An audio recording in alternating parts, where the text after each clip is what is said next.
Hi friends, welcome to Karpagam channel. இன்றைக்கி நம்ம சேனலில் நல்லா இட்லி, தோசை, சப்பாத்தி இதுக்கு காம்பினேஷன் பக்கோடா குருமா எப்படி பண்ணலான்னு சொல்லிட்டு பார்க்கலாம் வாங்க. 100 கடலைப்பருப்பு எடுத்து 3 மணி நேரம் ஊற வச்சுருக்கேங்க. இப்போ நம்ம இதை அரைச்சிக்கலாம். மிக்சி ஜார் எடுத்துருக்கேங்க. இந்த பருப்பெல்லாம் இதில் போட்டுக்கலாம். பருப்பெல்லாம் போட்டாச்சுங்க. இப்போ இதில் வந்து 1 ஸ்பூன் சோம்பு, 1 கொத்து கருவேப்பிலை, 2 பல் பூண்டு, 2 காஞ்ச மிளகாய், கொஞ்சமாக உப்பு.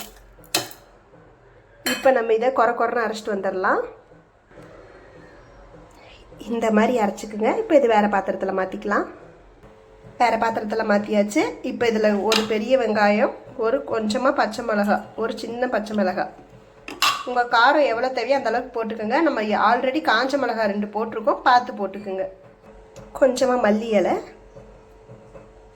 கொஞ்சமாக பெருங்காயத்தூள்.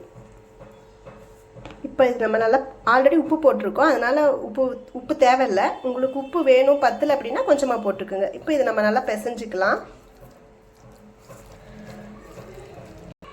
நல்லா பிசைஞ்சாச்சு. இப்போ இதுக்கு ஒரு தேங்காய் பேஸ்ட் ஒன்று ரெடி பண்ணிக்கலாங்க. சின்ன ஜார் எடுத்துருக்கேங்க. இப்போ இதில் வந்து 1 கைப்பிடி தேங்காய், 5 முந்திரி, 1/2 ஸ்பூன் கசகசா, 1/2 ஸ்பூன் சோம்பு. இப்போ நம்ம இதை பேஸ்ட் பண்ணிட்டு வந்துக்கலாம்.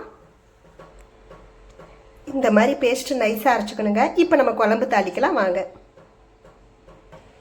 ஸ்டவ் ஆன் பண்ணி மண் பாத்திரம் வச்சுருக்கேங்க. இப்போ இதில் எண்ணெய் ஊற்றிக்கலாம். 2 ஸ்பூன் எண்ணெய் விட்டுருக்கேங்க. எண்ணெய் காஞ்சிடுச்சுங்க. இப்போ இதில் கறி மசாலா போட்டுக்கலாம். நீங்கள் பிரியாணிக்கு எதெல்லாம் போடுவீங்களோ அதெல்லாம் போட்டுக்கோங்க. கொஞ்சம் கடுகு போட்டுக்குங்க. கடுகு பொரிஞ்சிருச்சுங்க. இப்போ இதில் வெங்காயம் போட்டுக்கலாம். 2 பெரிய வெங்காயம், 2 பச்சை மிளகாய், 1 கொத்து கருவேப்பிலை.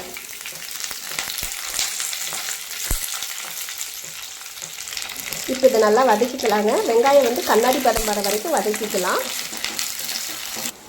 வெங்காயம் வதக்கியாச்சுங்க. இந்த வெங்காயம் பாருங்கள் நல்லா கலர் சேஞ்ச் ஆகலை, கண்ணாடி பதமாக இருக்குது பாருங்கள். இந்த மாதிரி வதக்கிக்கணும். இப்போ நம்ம இதில் இஞ்சி பூண்டு பேஸ்ட்டு போட்டுக்கலாங்க.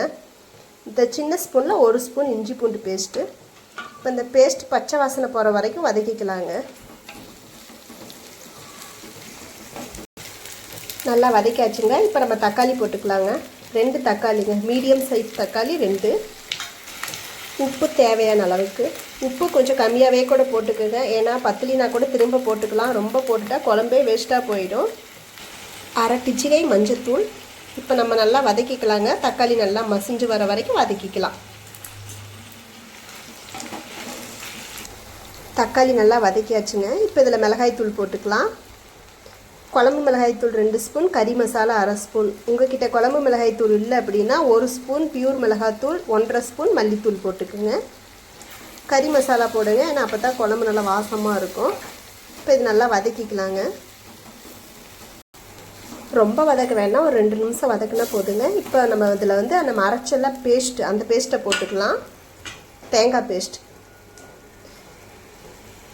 இப்போ இது ஒரு கிளறி நம்ம தண்ணி தேவையான அளவுக்கு தண்ணி ஊற்றிக்கலாங்க. ரொம்ப தண்ணி வேண்டாம், கொஞ்சமாக ஊற்றிக்கிங்க. உங்களுக்கு இன்றைக்கி எவ்வளோ எடுக்கிறீங்களோ, குழம்பு எவ்வளோ தேவையோ அந்தளவுக்கு ஊற்றிக்கிங்க. பருப்பெல்லாம் கரெக்டாக பார்த்து எடுத்துக்கோங்க. ஏன்னா பருப்பு ரொம்ப எடுத்துகிட்டு தண்ணி ரொம்ப கம்மியாக ஊற்றினா குழம்பு நல்லா இருக்காது. இப்போ நம்ம தண்ணி ஊற்றிக்கலாம். இதில்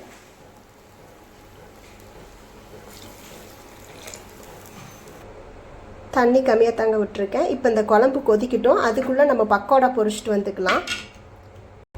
இந்த சைடு ஆயில் வச்சு காஞ்சிடுச்சுங்க. இப்போ இதில் நம்ம பக்கோடா போட்டுக்கலாம். சின்ன சின்னதாக போட்டுக்குங்க, ரொம்ப பெருசாக வேண்டாம். பூரா போட்டுட்டேங்க. அடுப்பை மீடியமாக வச்சுக்கோங்க. ரொம்ப ஹையில் வச்சிங்கன்னா கருகுன மாதிரி ஆகிடும். ஏன்னா இது வந்து ரொம்ப சாஃப்டாக இருக்கணும், ரொம்பவும் வெந்துடக்கூடாது, வேகாமே இருக்கக்கூடாது. ஒரு மீடியமாக எடுத்துக்கலாம். திருப்பி விடுங்க அப்பப்போ.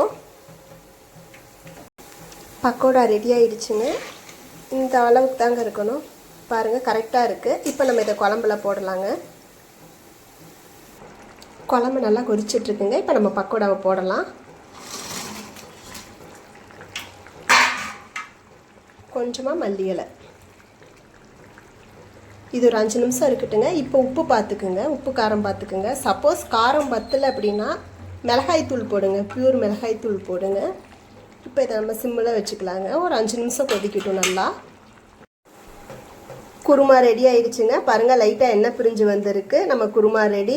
நான் வந்து தோசைக்கு பண்ணியிருக்கேங்க. இந்த குருமா சப்பாத்தி தோசை எல்லாத்துக்குமே சூப்பராக இருக்கும். இதே மாதிரியே ஒருக்கா செஞ்சு பாருங்கள். செஞ்சு பார்த்துட்டு எப்படி இருக்குன்னு சொல்லிட்டு கமெண்ட்ஸ் பண்ணுங்கள். இந்த வீடியோ பிடிச்சிருந்தா லைக் பண்ணுங்கள், ஷேர் பண்ணுங்கள், சப்ஸ்கிரைப் பண்ணுங்கள். இன்னொரு இன்ட்ரெஸ்டிங்கான வீடியோவில் பார்க்கலாம். Okay, thank you.